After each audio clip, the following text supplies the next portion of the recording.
أشهر أيقونة معمارية ويعتبر من أكبر المساجد أو تاني أكبر المساجد في مصر بعد مسجد عمرو بن العاص، وهو مسجد أحمد بن طولون اللي شاهد على دولته العظيمة وحب يثبت للعالم إن دولته دولة عظيمة في فن العمارة، وهي الدولة الطولونية.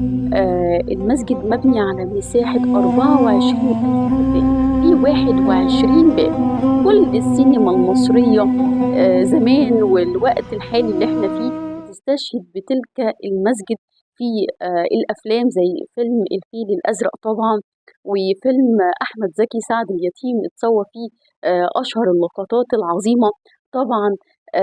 من جمال المسجد وتحفته المعمارية، واللي كمان بيظهر اسم المهندس وهو بالمناسبة كتابي أبدع في بناء مسجد. هو سعيد ابن كاتب الفرجاني. المهندس أبدع في فن العمارة، في فن المأذنة، في فن المسجد ككل.